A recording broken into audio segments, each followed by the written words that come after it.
নমস্কার বন্ধুরা, তোমরা সবাই কেমন আছো? আমার মনের অবস্থাটা বেশি একটা ভালো না, যার কারণে আমি মনের কিছু কথা শেয়ার করতে আসলাম। তোমরা কেমন আছো অবশ্যই কমেন্ট বক্সে জানাবে। আর আমার পুরো ভিডিওটা তোমরা স্কিপ না করে দেখবে। আশা রাখছি তোমাদের কাছ থেকে আমি আনসার পাবো। কেমন লাগলো অবশ্যই কমেন্টে লিখে জানাবে। তো পুরো ভিডিওটা তোমরা দেখতে থাকো। আমি আমার মনের কিছু বক্তব্য তোমাদের সামনে রাখলাম। তোমাদের যদি ওই বক্তব্যের মতামত যদি জানা থাকে, বক্তব্যের মতামত যদি ভালো লাগে, তাহলে একটা লাইক করবে আর অবশ্যই কমেন্টে জানাবে। তো এখন পুরো অল ইন্ডিয়াতে এটা নিয়ে আলোচনা চলছে।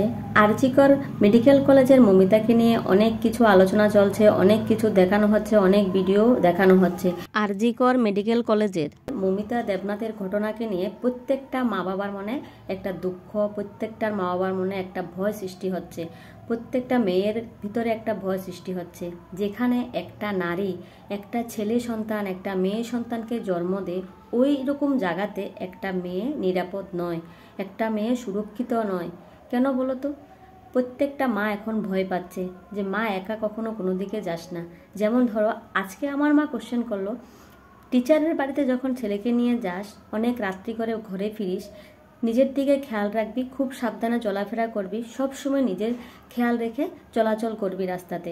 তো একটা মেয়ে যখন রাস্তায় চলে, ওর সঙ্গে যখন একটা ছেলে থাকে, মনে হয় যেন ওর পুরো পাওয়ার আছে। কেন একটা ছেলে ছাড়া কি একটা মেয়ে চলতে পারে না? তোমাদের এই মানসিকতা কেন আসে না যে একটা ছেলে যেমন একা রাস্তাতে চলতে পারে, একটা মেয়েও চলার মতন ওর অধিকার আছে? তাহলে কেন এমন হচ্ছে? প্রত্যেকটা মেয়ে এখন ভয় পাচ্ছে যে আরজিকর মেডিকেল কলেজে যে মমিতা দেবনাথ একটা হসপিটালে সুরক্ষিত নয়। তাহলে ও অ্যাপ্রন গায়ে ছিল, ও কোনো শর্ট ড্রেস পরলো না, ওর দিকে কোনো জোরে দেখা হয়েছে। একটা হসপিটালে নিশ্চয় ও ফ্যাশন করতে যায়নি, ও অন্য লোকের সেবা করার জন্য ওখানে উপস্থিত ছিল। ও নিজেরই সুরক্ষা করতে পারলো না, অন্যের সেবা করতে গিয়ে নিজের প্রাণ হারিয়ে ফেললো। কেন? ওর দিকে কোনো জোরে দেখা হয়েছে, ও তো ছোট ড্রেস পরলো না। একটা মেয়েকে ডাক্তারি পড়াতে বা একটা ছেলেকে ডাক্তারি পড়াতে মা বাবা অনেক টাকা খরচা করে, কোটি কোটি টাকা খরচা করে। যেখানে একটা সন্তানকে ডাক্তারি পড়িয়ে আনতে কোটি কোটি টাকা খরচা করে পড়িয়ে নিয়ে আসে, তাহলে ওই মা বাবার মনে কতটুকু আঘাত লাগলো। একটা মেয়েকে যখন বড় করে অনেক স্বপ্ন দেখে, প্রত্যেকটা মা বাবা প্রত্যেকটা সন্তানের কাছে স্বপ্ন দেখে। মারা বেশিরভাগ মেয়েদেরকে শিখিয়ে দেয়, মা রাস্তায় একা হাঁটতে সাবধানে হাঁটিস। বিয়ের আগে যখন একটা মেয়ে বের হয়, তখন মা বলে দিয়ে সাবধানে চলাফেরা করবি, যাতে আমাদের সম্মান থাকে। একটা ছেলের দিকে কথা বলতে, আঙ্গুল তুলে কথা বলতে, চোখ তুলে কথা বলতে সাবধানে বলবি। দিনকাল ভালো নয়। কেন একটা মেয়েকে এভাবে শেখানো হয়? তাহলে একটা ছেলেকে কেন প্রত্যেকটা মা বাবা শিখায় না যে একটা মেয়েকে কিভাবে শ্রদ্ধা দিতে হয়, কিভাবে রেসপেক্ট দিয়ে কথা বলতে হয়? কেন শিখায় না? একটা নারী যখন সে জন্ম হয়, তখন সে জন্ম হওয়ার সঙ্গে সঙ্গে তাকে লাঞ্ছিত করা হয়। কিভাবে জানো? একটা মেয়ে সন্তান যখন জন্ম হয়, তার জন্য 3 লাচা জোকার দেওয়া হয়, আর একটা ছেলে যখন জন্ম হয় তার জন্য 5 লাচা জোকার দেওয়া হয়। এটা বাঙালি সমাজে হয়, জানি না বাইরে হয় কিনা। যখন একটা মেয়ে জন্ম হয়, তখন তাকে ছোট তখনই করা হয় যখন একটা 3 লাচা জোকার দিয়ে ওকে ছোট বানিয়ে দিয়েছে, আর একটা ছেলে যখন 5 লাচা জোকার দিয়ে ওকে বড় বানিয়ে দিল, তখনই ভেদাভেদ সৃষ্টি হয়ে যায় যে এটা মেয়ে, এটা ছেলে। আর জানি না মেয়ে সন্তানরা কেন দিন দিন লাঞ্ছিত হচ্ছে। প্রত্যেকটা ঘরে, কেউ স্বামীর হাতে, কেউ বাবার হাতে, কেউ ভাইয়ের হাতে, প্রত্যেকটা ঘরে কেউ না কেউ এরকম লাঞ্ছিত করছে মেয়েকে। কেন? একটা মেয়ের কি অধিকার নেই ওর নিজের মতো করে বাঁচার? একটা মেয়ের কি অধিকার নেই ওই রাস্তাতেও নিজের স্বাধীনভাবে বাঁচার? স্বাধীন দেশ সবাই বলে, কিন্তু এখনো মেয়েরা স্বাধীন হয়নি, এখনো মেয়েরা স্বাধীনতা পায়নি। এরকম মমিতার মতন মেয়েদের এরকম ভাবে একটা হসপিটালে সুরক্ষিত জায়গাতে যদি দর্শন করা হয়, তাহলে চিন্তা করো আমরা কোথায় যাব, কোথায় আমরা যে সেফ জায়গা খুঁজবো, যে এই জায়গাটা সেফ আছে। যে হসপিটালে একটা মা একটা ছেলে সন্তান, একটা মেয়ে সন্তানকে জন্ম দেয়, ওখান থেকে বের হয়ে একটা ছেলে সন্তান আবার একটা মেয়ে সন্তানকে দর্শন করে একই জায়গাতে, তাহলে আমাদের সেফ জায়গা কোথায়? যেখানে যে হসপিটালে আমাদের মারা সন্তান জন্ম দিয়ে সন্তানদের পৃথিবীর আলো দেখায়, ওই হসপিটালে একটা মায়ের মতো রূপী একটা মেয়ের দর্শন করা হচ্ছে, একটা মেয়েকে দর্শন করা হচ্ছে। মানে বুঝতে পারছো ওই জায়গাতে তাহলে মাদের সম্মান, মেয়েদের সম্মান কোথায় রইল? একটা মা কত কষ্ট করে সন্তানদের জন্ম দেয়, একটা মেয়ে সন্তান হোক একটা ছেলে সন্তান হোক।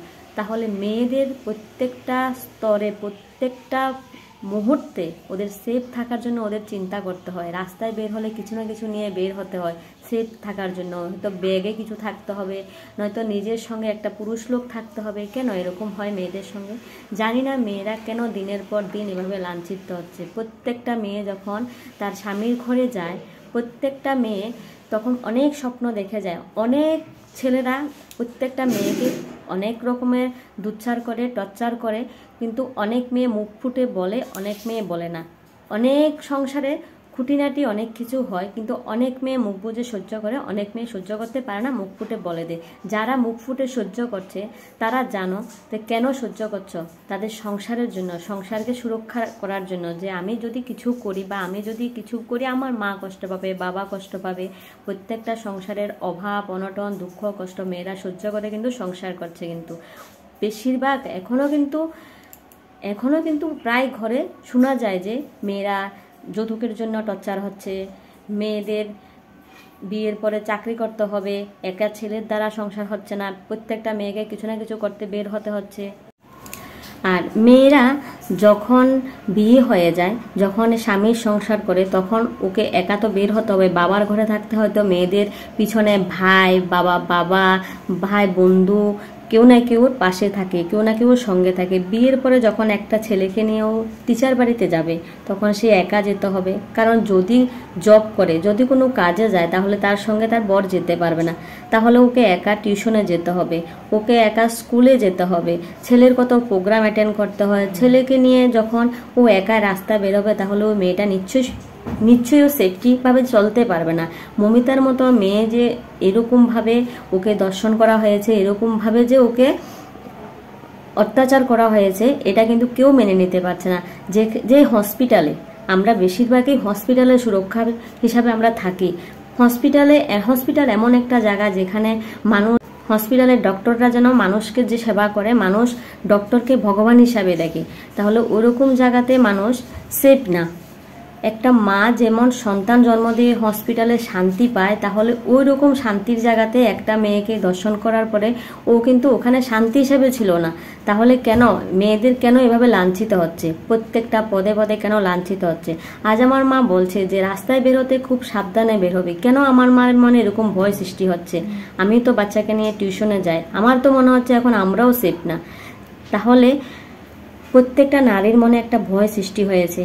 তাহলে কি করা যায়? এরকম দিন দিন যদি এরকম হতে থাকে, নিশ্চয়ই একটা শাস্তির ব্যবস্থা করতে হবে। মেয়েদের যে এরকম করা হচ্ছে, তো মেয়েদের এরকম যে অসম্মান করা হচ্ছে, তাহলে তো কিছু একটা ব্যবস্থা করতে হবে। সরকার কেন কিছু ব্যবস্থা করছে না? আর মমিতার সঙ্গে যারা এরকম করেছে তাদের নিশ্চয়ই ফাঁসি দেওয়ার দরকার, শিক্ষা দেওয়ার দরকার। সবার কাছে অনুরোধ, প্রত্যেকটা নারীর মনে, প্রত্যেকটা মা বাবার মনে সন্তানকে নিয়ে, প্রত্যেকটা নারীর মনে সে রাস্তায় বের হতে গেলে ও সেফ থাকবে কিনা, যে ভয় সৃষ্টি হয়েছে ওই ভয় যাতে না থাকে, ওই রকম যাতে সরকার ব্যবস্থা করে। কারণ প্রত্যেকটা নারী যখন রাস্তায় বের হয়, হয়তো ওর হাতিয়ার হিসাবে হয়তো ভাই, হয়তো বাবা, হয়তো স্বামী, হয়তো ছেলে, কেউ না কেউ ওদের হাতিয়ার হিসাবে থাকে। কেন ওরা একা কেন চলতে পারবে না? ওদের সঙ্গে কেউ না কেউ কেন থাকতে হয়? এই জিনিসটা বুঝতে পারছি না। তো আমার এই ভিডিওটা তোমাদের কাছে কেমন লাগলো? যদি ভালো লাগে একটা লাইক করে দেবে। প্রত্যেকটা মেয়ে সুরক্ষা যাতে থাকে, প্রত্যেকটা মার কোল যাতে এরভাবে আলোয় অন্ধকারে ডুবে না যায়, এই বিচার যেন হয়, যাতে দ্বিতীয়বার এরকম কাজ করতে সবাই ভয় পায়। সরকার যেন এরকম সিদ্ধান্ত নেয় যাতে দ্বিতীয়বার কোনো মেয়ের দিকে চোখ উঠিয়ে দেখতে ছেলের বুক কাঁপে, এবং হাজারবার যেন ওরা চিন্তা করে। প্রত্যেকটা মা বাবাকে বলি, সন্তানকে যেন ভালো সুশিক্ষা দেওয়া হয়। একটা মেয়ে হোক একটা ছেলে হোক, সবাইকে যেন রেসপেক্ট দিয়ে কথা বলে। আজকের মতো ভিডিওটা এখানে শেষ করলাম। সবাই ভালো থাকবে, সুস্থ থাকবে। Thank you, bye by.